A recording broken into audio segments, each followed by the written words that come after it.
El estilo prepotente y la desmesura mostrados en el breve periodo de Donald Trump como presidente electo de Estados Unidos han marcado su conducción de las relaciones internacionales.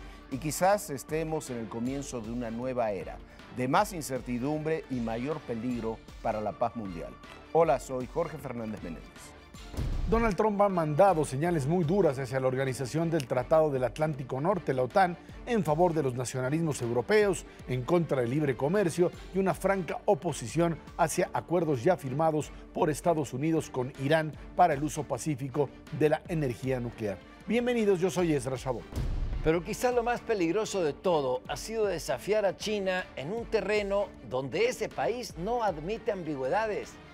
Donald Trump habló telefónicamente con la presidenta de Taiwán, Tsai Ing-wen, con lo que rompe una tradición de todos los presidentes y presidentes electos de Estados Unidos desde 1979 de no tener contacto diplomático con Taiwán. ¿Qué tal? Soy Pablo Iriart y esto es México Confidencial.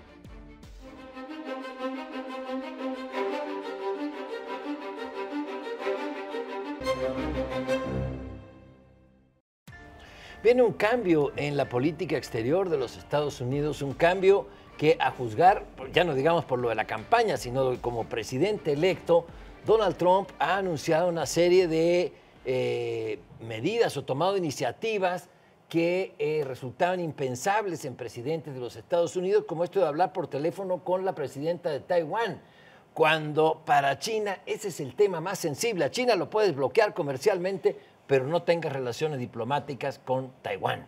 Jorge.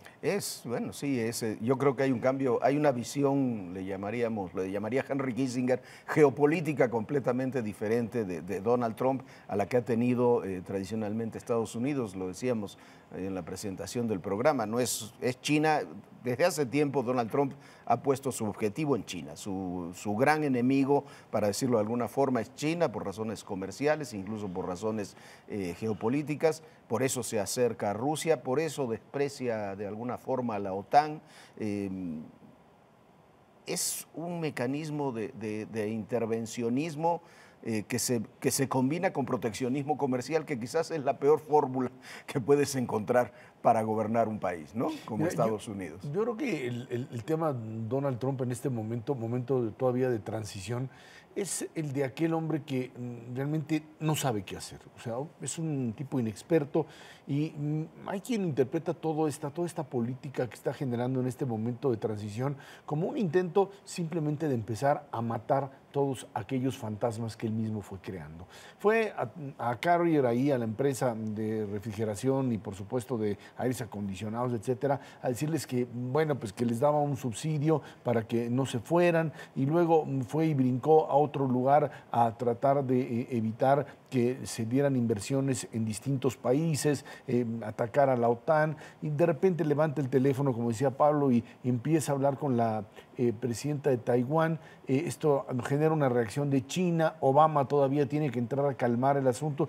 Yo creo que un poco lo que Trump hace en esta lógica irracional de su manejo es intentar en este momento hablarle otra vez a sus votantes, decirles: ya ven, estoy cumpliendo desde antes de asumir la presidencia de los Estados Unidos y voy a enfrentar a China, y voy a enfrentar a México, y voy a enfrentar a Europa, y vamos a generar el muro, y vamos a hacer el muro, y vamos a cobrárselo a México, etcétera, etcétera, en algo que saben bien es prácticamente imposible de instrumentar, y que un poco es esta idea de entrar el 20 de enero y decir: ya cumplí, y ahora hay que aterrizar en algo que se pueda instrumentar. Claro, uno supondría que esto tendría algún tipo de lógica, algún tipo de racionalidad. El problema es que se trata de un hombre que no tiene idea de lo que quiere hacer, aunque en este momento, insisto, creo que está hablando únicamente otra vez a sus votantes. ¿Y si tiene lógica? No. Y si, no, es pregunta, ¿no? Y Claro. si todos decimos, y comparto la opinión, ¿no? Esto no tiene ni pie ni cabeza, claro, es irracional. Pero uno puede decir, ¿y si tiene lógica? Lleva a ese país a una confrontación, ahí está, a una confrontación, por lo menos con China, pero también a desestabilizar el Medio Oriente con una brutal agresión manifiesta verbalmente hacia Irán, por el uso de la energía nuclear con fines pacíficos, lo dicen los iraníes, tienen un gobierno moderado, chiita. Había más la agresión contra la OTAN, de decir ya ustedes paguen sus cuotas, prácticamente defiéndanse solos y alienta a los nacionalismos en Europa. Es decir, todo esto conduce a un cataclismo mundial. Hemos tenido muchas décadas de relativa paz, pero de paz al fin de cuentas desde la Segunda Guerra Mundial hasta ahora, como para no valorarla. Y lo que está haciendo Donald Trump es poner en riesgo esa paz. Con China, la segunda potencia nuclear mundial, no se juega en el terreno soberano, que es hablar con la presidencia de Taiwán. Estados Unidos le vende armamento a Taiwán, tiene relación comercial legal, sí, de acuerdo, relación comercial con Taiwán, pero Taiwán oficialmente es parte de China, es territorio chino según los chinos. Según los chinos de la China continental. Con la que tiene relación Así Estados Unidos. Entonces, lanzar una bofetada de esa magnitud me parece que va a tener una respuesta China en tanto tome posesión el señor Donald Trump. Principalmente desde 1979, ningún presidente de los Estados Unidos había hablado con un mandatario de Taiwán. Desde 1979 pasaron todos de todos los colores. Claro. Es que se trata de un provocador. Entendamos que las provocaciones tienen consecuencias, el mecanismo con el que él funciona es de una provocación. Pero es que yo no es que quiera ser optimista, porque ya hemos sido optimistas y nos ha ido bastante mal, pero el hecho real es que va a empezar a enfrentarse a intereses reales. Ahora todavía está en un plano en donde incluso Obama es el que tiene que actuar para tratar de parar atenuar este tipo de tonterías. En el momento en que estos intereses empiecen a chocar directamente, en el caso chino, en el caso europeo, en el caso de las empresas norteamericanas, que le vuelven a decir, Carrier se ríe de él, o sea, maravilloso, imagínense que vaya a ir a negociar con cada una de las empresas que están en México y le va a dar un subsidio para que no venga, no le va a alcanzar el dinero y va a entrar en un enfrentamiento brutal. Lo que vamos a tener, no sabemos el desenlace, pero sí es un choque, que hoy todavía no lo tiene porque no ha tomado la presidencia, de un choque con poderes reales que se enfrentan y que van a, de alguna forma, decirle, cuidado, porque aquí hay mucho que perder, aquí hay poder real, aquí hay fuerza que hay que confrontar y que no puede hacer lo que hoy cree a partir de esta noción de que soy el hombre todopoderoso. Y esto sí, el riesgo está presente, no lo niego, pero también hay que entender que todavía Trump no alcanza a enfrentarse a la realidad, sigue en la luna de miel de las elecciones y sus votantes. Por eso es un peligro para el mundo, porque cuando lo logren detener, cuando lo logren asentar, creo que ya habrá hecho demasiado daño.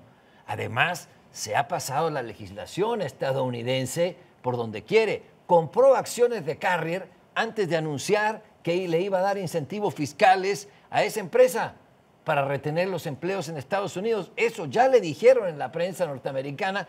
Eso es conflicto de interés, señor, y conflicto de interés del grande. Es decir, creo que vienen momentos muy difíciles para nuestro vecino del norte y también para México, pero me lo reservo para un siguiente bloque. Pero nada más, el problema fundamental lo va a tener con el Partido Republicano. La mitad del Partido Republicano no quiere oír ese tipo de medidas en donde el señor puede empezar a darle subsidio a empresas. Eso es una herejía para los propios republicanos, y ahí donde tú dices intereses suyos defendiéndose, metiéndose en el tema de negocios, podrían llevarlo a él directamente a una confrontación que le puede dañar incluso en el propio nombramiento como presidente. Bueno, en el tema de Carrier, Carrier anunció sí, nos quedamos, no llevamos la planta a México y despedimos a 500 trabajadores porque no es rentable, ¿no? Pero sí recibimos el subsidio para mantener a los otros 500. Pero bueno, más allá de eso, yo creo que quizás el peligro de todo esto, yo estoy de acuerdo, el 20 de enero cuando asuma el señor Trump se va a encontrar con que Estados Unidos se lo debe estar encontrando ahora, el gobierno es mucho mayor de lo que se imagina, por una parte. Y por otra parte, habrá que ver cómo actúa, yo creo que eso es clave, cómo actúa el Congreso. Ahora hay muchos nombramientos la mayoría de esos nombramientos importantes en seguridad, en muchos otros ámbitos, tienen que ser ratificados por el Congreso. Yo no sé si todos serán ratificados. Con que cambien de voto 2 personas, cambia, ya el Senado no ratifica a estos personajes. Creo que eso es clave. Y lo otro que es clave es que para la política internacional de Trump es la política de los negocios de Trump. O sea, él los está fijando de acuerdo a los negocios.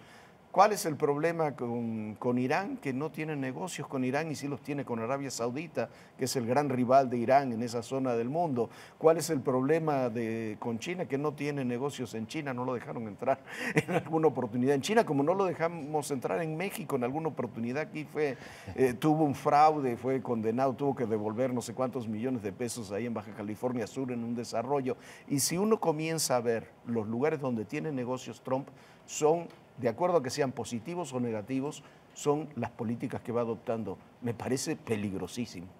Es, repito, un peligro para el mundo, ese tipo de lógica para gobernar, la que tú estás señalando, e insisto, el enfrentamiento con China. México, ayer la Secretaría de Energía sacó la cuarta ronda, la cuarta licitación, la cuarta subasta de la primera ronda. Y los 2 bloques en el Golfo de México, pegados a la frontera con Estados Unidos, los gana China. ¿Cómo van a reaccionar Trump y los suyos cuando las empresas chinas tengan información privilegiada de las reservas estratégicas de hidrocarburo del otro lado de la frontera, es decir, del lado estadounidense? Si por hacer un tren a Querétaro nos costó lo que nos costó, imagínate ahora con esto. ¿Cuál va a ser la reacción de Trump? Me parece que estamos ante una enorme interrogante política y también una interrogante para la paz mundial. Y lo que queda claro es que el señor Trump va a enfrentar a un país que estaba dividido desde la propia elección y que hoy lo va a tener mucho más dividido dentro de su propio bloque. Los republicanos que supuestamente hubiesen tendido o lo hubiese visto uno desde los primeros días a unificarse en torno a la figura de Trump, no lo pueden hacer porque los intereses que él está representando son, como decía Jorge con respecto a sus negocios, son contradictorios con los intereses políticos y económicos de una buena parte del Partido Republicano. Y eso es lo que lo puede finalmente detener o por lo menos contener a la hora de establecer políticas. Está bien, eso es allá. Aquí yo creo que el punto, lo que decía Pablo, me parece es fundamental. Ahí estamos con la presión de Trump de la renegociación, sea renegociación, adecuación, moderna, como lo llamemos, se va a renegociar de alguna forma el Tratado de Libre Comercio. Trump está presionando para alejar a México de China.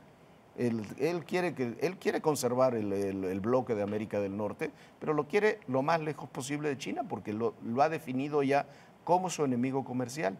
El embajador chino apenas el fin de semana se ofreció a que todo lo que deje Estados Unidos nosotros lo podemos hacer en México. Es una suma de decisiones, lo que tú dices de los pozos en aguas profundas en el Golfo de México, las distintas inversiones posibles.